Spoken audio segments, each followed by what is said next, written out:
ว้า ชาวชานชีวิต จะมีอันนั้นหุตาเด้อ ผู้สาวคือลมเสียแท้มื้อนี้ฮะ โอ้ว่า ถาม เนาะ ผู้สาวเป็นยังผู้สาวเป็นยังก็เอา นั่งนู่นไงนั่งนู่นไง มันก็เป็นว่าผม สมควรลงเสียแต่ถึงได้ผิดกันกับผู้บ่าว ลูกนางเฮงข้างใกล้ๆมึงดู นั่งใกล้ เปลี่ยนมีแล้วก็ว่าพยัญชนะแน่หัน อ ว่าดีเลิกกับใครเนาะ เอาเลย ก็โกดีแล้วบ่จะให้เนาะ ว่าบริหันใหม่ถึงใหม่ในมือไร เฮ็ดบาดดี ว่าโอ้ผู้สาวคือว่าโหดแท้ดิตุ๊ สงสัยมีผู้บ่าวใหม่แล้วพังเชียงว่าวนั่นแหละ ว่าดีรอดว่าให้เกี้ยงว่าจบ บอกเห็นจบบอกเห็นเกี้ยงแล้ว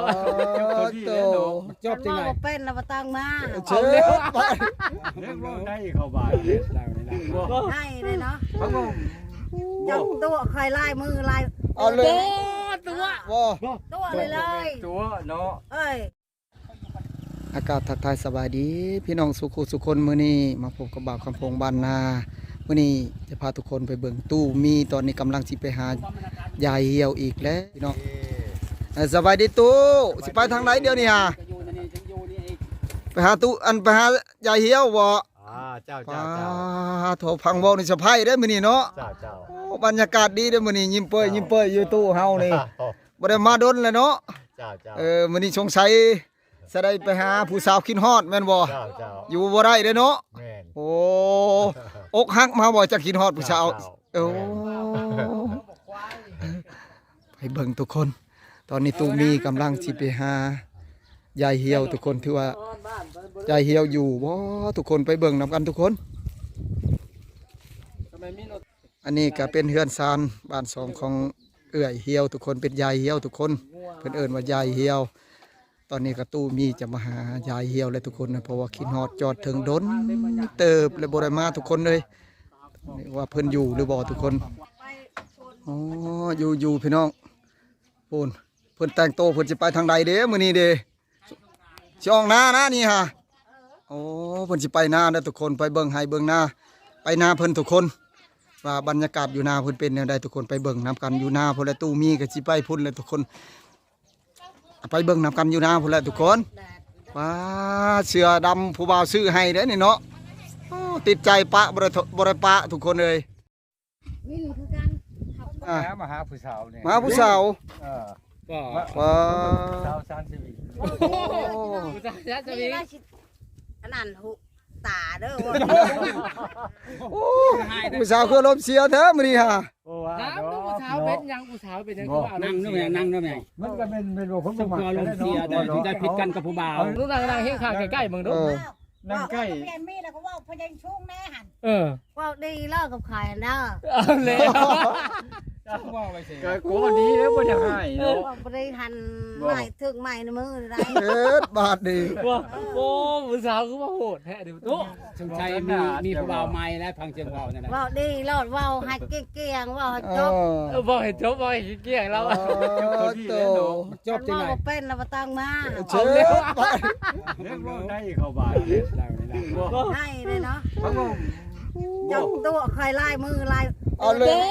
ตัว ว้า ตัวเลยเลย ตัวเนาะ เอ้ย เบว่ามันบ่ ไม่ไหนว่าให้ชัด เบมันบ่มีเว บ ลา อกเห็นชัดแล้วไทยเองว่า ตัวนั่นไหนตัวเนี่ยฮะตู้เพิ่นตัวนั่นนะตัว ต้องมาชื่อนั่นชื่อนี่ไม่ให้ชื่อมาให้ ชื่อ ก็เลยใช้ครีมเลยนี่บ้าฮะ อยากได้ครีมบ่เดี๋ยวนี้ฮะ บ้านนี่ นี่ผู้บ่าวก็ต้องมีครีมหักถาแล้ว โอ้ ว่า ตัว แสดงว่าอันนี้ให้นี่แสดงว่าบ่ได้คิดนี่ บ่ยังว่านัดเขาได้เด้จะว่า สงกรานต์เนาะ วันสงกรานต์ อะไรบ้าได้เงินบ่สุการฮะได้ บ่ได้ก็หามาให้เลย บ่ได้ระวังเด้อเจ้าเด้อกับข่อยเด้อ บ่ ได้เลิกกันแท้ โอ้ แสดงว่าสงครามอีกได้บัดนี้เนาะสงครามหักบ้านนี่ ว่าจะเพิ่งไม่ได้เจ้าข่อยเด้อจับตัวข่อยระวัง ดูได้วันนี้ ก็ ก็ ไปจักอย่าคนตึงแคนเจ้าเลยบัดนี้ วันนี้ก็ชื่อแป้งปอง เดี๋ยวไงจะดึงเขาปลาว่ะ แป้งนั้นมันข้าวบ่ทางโตชื่อว่าแป้ง โอ้เช็ดเลยบาดนี่ ผู้บ่าวมักหลายคน บางท่านก็ มันก็เสีย ว่า ใจ สิชื่อสิชายหายในใช้ โอ้ เช่นนั้น ฮอดซอยๆแล้วเนี่ย บ่ โอ้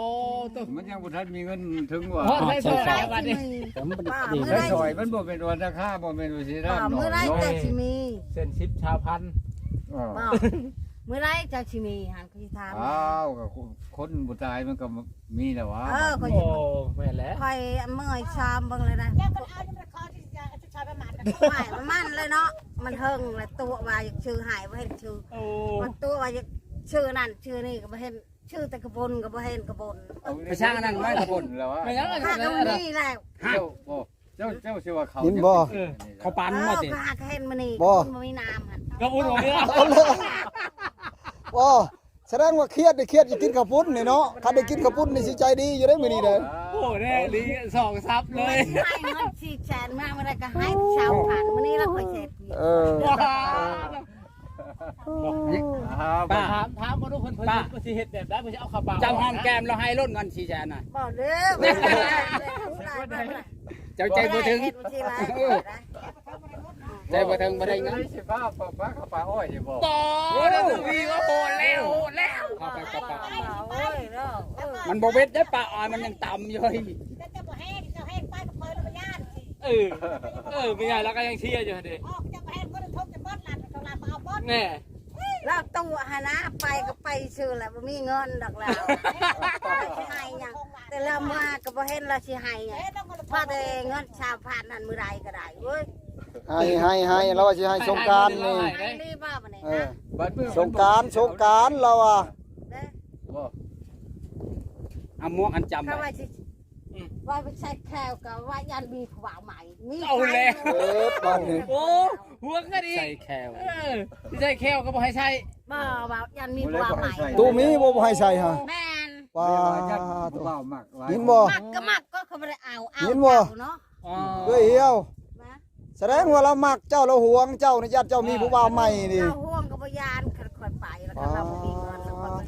ยาก ของเจ้าน่ะสิเป็นไข่แควคำเขาเราก็ย่านคนนั้นมักแหละเนาะ เออ ป่าแล้วแค่ธรรมดาแหละโอ้ย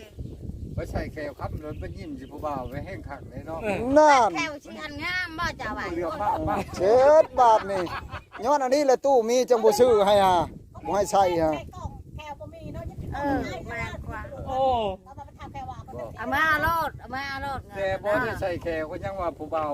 ว่าบ้านใดทอดเจ้าผู้เดียวหั่นแหละ คนแล้ว โอ้มีแต่เจ้าผู้เดียว 3-4คนเลยแม่นบ่ ไผ3-4คนจะเห็นบ่ ผู้บ่าวเราไปหาเงินก็มีผู้บ่าวท ไผ หาร ไผเขายัง ทหา อยาร ก ก็มี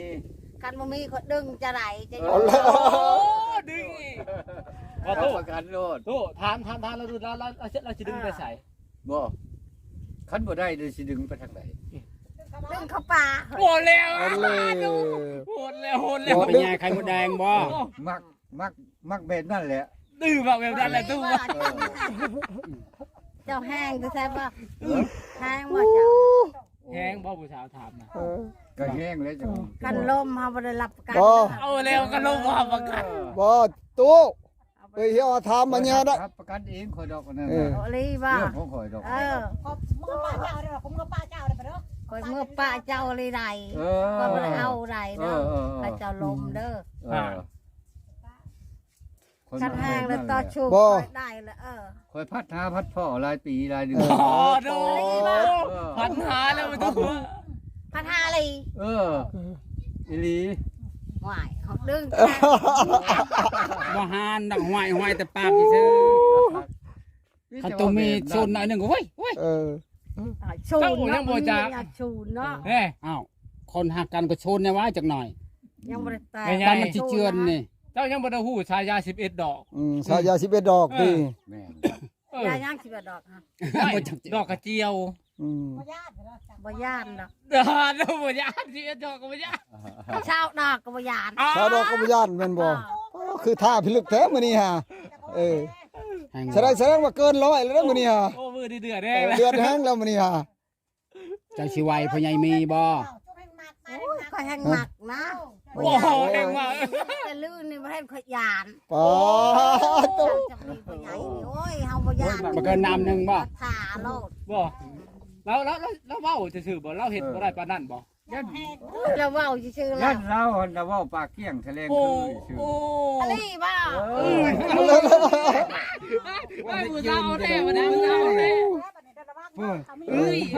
ผู้ใหญ่เห็นแล้วก็มัน เงินเพิ่นเรียกเงินในถุงนี่ บ่มีเงินน่ะมันเจ้า ว่า จะ อันใหญ่เหี่ยวนี่คือเนาะมื้อนี้หั่น แม่นมื้อนี้ คึก มื้อนี้นะ คอยฮู้แล้วใส่แผนนี่แล้วสิว่าตู้มีสิหักจริงหรือบ่เดี๋ยวนี้ฮะ แหละ เออ นี่จับมึงดู นี่ จับมึงดู นี่เงินเจ้าป้าหลายเลย นี่ เอ้ยเหี่ยวอันนี้สิลองใจตู้มีมื้อนี้หั่นคอยฮู้เลยมื้อนี้ฮะ เมื่อแต่ใส่แว่นตามันจะเฮ็ดเด้อ นี่ก็มื้อนี้เจ้าได้เสียแต่แท้